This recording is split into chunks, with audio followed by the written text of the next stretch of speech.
पे oxygen. Corona महामारी का कहर लगातार बढ़ता जा रहा है, लेकिन इसी बीच तमाम बड़े डॉक्टर्स के साथ में जुड़कर आप तक हम सही जानकारी पहुंचाने की कोशिश कर रहे हैं। डॉक्टर देवेंद्र सिंह राणा इस वक्त हमारे साथ में जुड़ चुके हैं सर गंगाराम अस्पताल से। सर, बहुत स्वागत है आपका हमारे साथ जुड़ने के लिए। और सबसे पहला सवाल, आजकल 2 से 3 दिन के भीतर जिस बात का सबसे ज्यादा जिक्र हुआ है वो थर्ड वेव का हुआ है कि तीसरी लहर दरवाजे पर खड़ी है, कभी भी आ सकती है और भयानक रूप ले सकती है। क्या ये भी बात सामने आ रही है कि हम तीसरी वेव को रोक सकते हैं या उसका असर कम कर सकते हैं? तीसरी वेव आने की संभावना तो बनी रहेगी, बिकॉज हमने बहुत से लोगों को अभी वैक्सीनेशन ली हुई है, वैक्सीनेशन हमारी बहुत कम हुई है। पर एट द सेम टाइम हम अपना लॉकडाउन, सेल्फ लॉकडाउन स्पेशली, उसकी वजह से उसको कम कर सकते हैं। और वैक्सीनेशन प्रोग्राम जो है उसको जल्दी किया जाए, जितना रैपिड हो सकता है, इफेक्टिव हो सकता है, उसको किया जाए। इतने बड़े देश को वैक्सीनेशन करना कोई आसान काम नहीं है, ये सबको समझना चाहिए। इसको कोई निंदा करने वाली बात नहीं है। एक टाइम लगेगा, बहुत बड़ा देश है हिंदुस्तान, जिसमें 1/5 पॉपुलेशन ऑफ द वर्ल्ड है, तो थोड़ा टाइम लगेगा, ओवरनाइट नहीं हो सकता है छोटे कंट्री की तरह।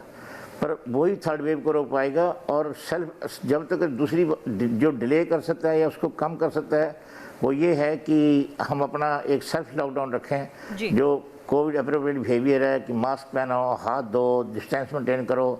ये हम आफ्टर ऑल हम कभी सरकार को ब्लेम कर रहे हैं, कभी किसी को ब्लेम कर रहे हैं, हम सभी इसके जिम्मेवार हैं जो कुछ अभी हो रहा है। तो आगे के लिए नहीं हो, उसके लिए अच्छी तैयारी करो, एक प्रिवेंशन की रोकथाम करो, दूसरा अपने जो इंफ्रास्ट्रक्चर है उसको रैंप अप करो, जितनी रैंप अप हो सकती है। तो भी तभी उसको कोई भी चीज़ को फाइट करना पड़ेगा। तीसरी लहर आए, चौथी लहर आए, उसके लिए हमें तैयार रहना चाहिए जब तक। और ये याद है कि कोई भी महामारी जो है 2-3 साल से पहले ख़त्म नहीं होती है।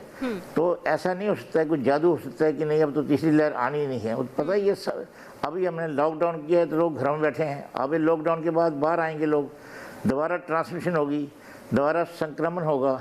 तो उसको रोकने का तरीका ये है कि लोग अपना डिसिप्लिन रहें और ये सारी मजबूरियां समझें सबकी। हमें सब हेल्प कर रहे हैं, लोग भी हेल्प कर रहे हैं, आप भी हेल्प कर रहे हैं। अब जो क्राइसिस जो है इसको फेस करो अच्छी तरह, एक जुड़कर फेस करो। और मेरे ख्याल में इस टाइम तो कोई भी निंदा नहीं करें, एक दूसरे की आलोचना नहीं करें, क्यों हुआ क्यों नहीं हुआ, ये कई चीज़ें बाद में सोची जा सकती हैं। इससे एक्सपीरियंस करो ताकि थर्ड वेव को अच्छी तरह हम फेस कर सकते हैं। थर्ड वेव आएगी, जरूर आएगी, वो छोटी आएगी बड़ी आएगी तो कह नहीं सकते हैं।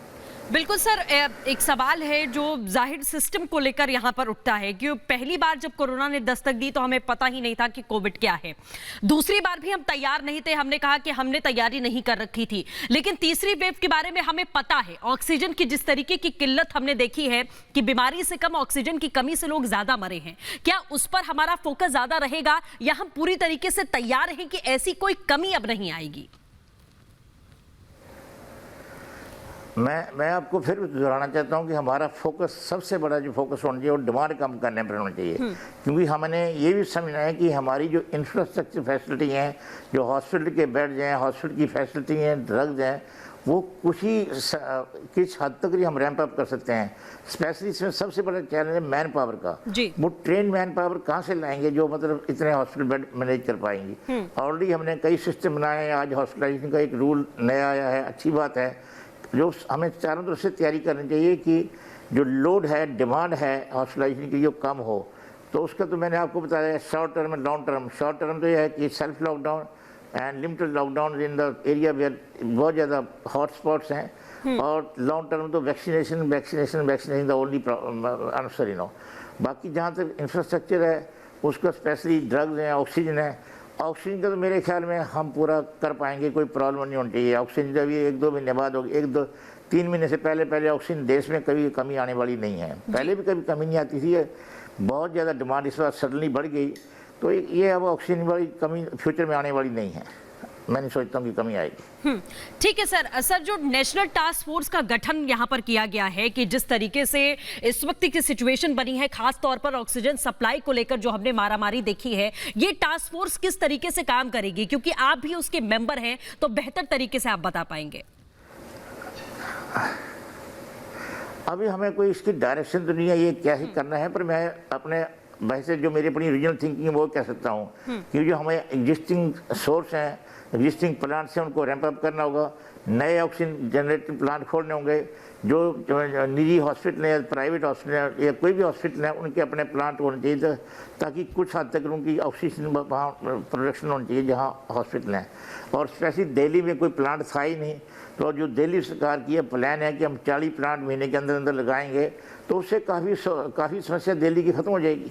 जी बिल्कुल सर, दिल्ली के साथ साथ पूरे देश की परिस्थिति ऐसी ही बनी है क्योंकि हम ऑक्सीजन की सप्लाई विदेशों से भी हो रही है, हम तमाम प्लांट्स लगा रहे हैं, उसके बावजूद भी अलग अलग राज्य में ऐसी आज परिस्थिति है। आज भी हम कह रहे हैं कि चीजें सामान्य हो गई हैं, लेकिन ऑक्सीजन की कमी और ऑक्सीजन की पूर्ति नहीं हो पा रही है।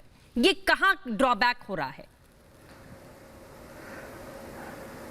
ये पूरी अब हो जाएगी ना, क्यों हमारे पास ऑक्सीजन प्लांट आ रहे हैं बाहर से, वो लगेंगे, वो इंपोर्ट हो रहे हैं। आप सुन तो रहे थे कि हवाई जहाज से, जर्मन से, फ्रांस से प्लांट ला रहे हैं, बाहर से प्लांट लोग दान भी दे रहे हैं, मोल भी खरीद रहे हैं, वो सारे लग जाएंगे। एक प्लांट ऑक्सीजन का जो बड़े प्लांट हैं वो 2-3 महीने लग जाएंगे उनको लगने के लिए, छोटे छोटे प्लांट तो जल्दी लग जाएंगे।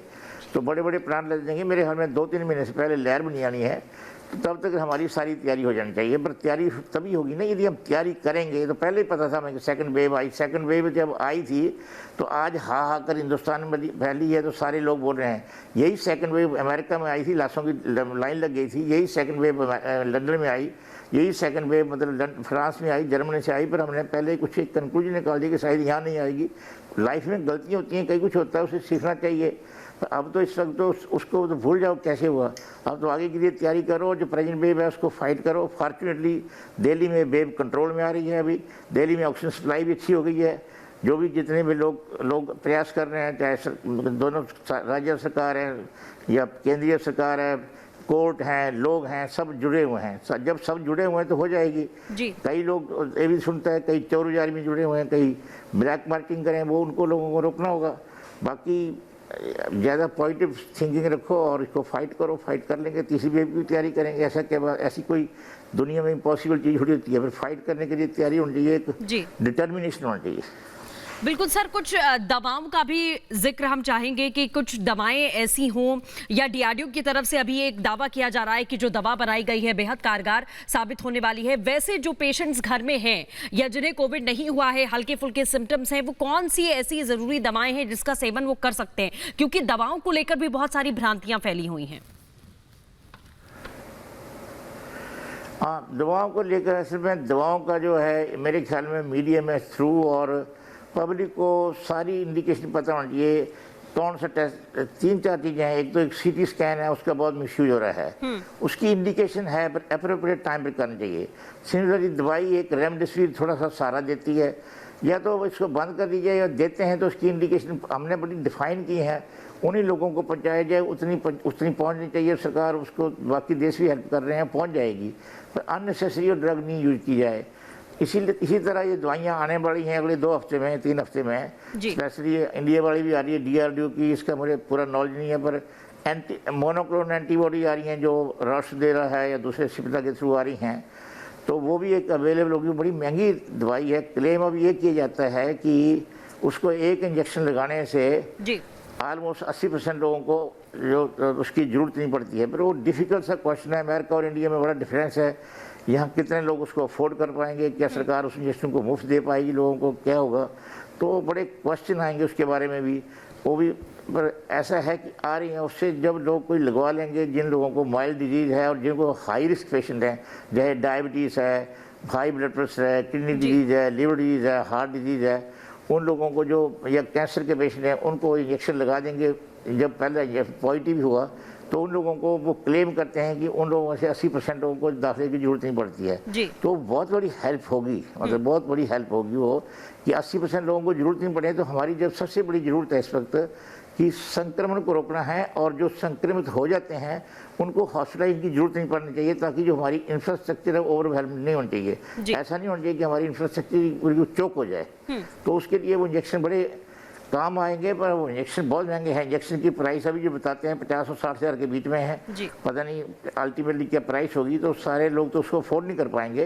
पर फिर भी ऐसा देखा जाए तो ठीक है, 5-10 दिन हॉस्पिटल में दाखिल होना, उससे इंजेक्शन लगवा लो, अब हॉस्पिटल दाखिल नहीं। बिल्कुल जाहिर मदद जरूर यहाँ पर हमें मिलती हुई नजर आएगी। फिलहाल हमारे साथ जुड़ने के लिए आपका बहुत शुक्रिया।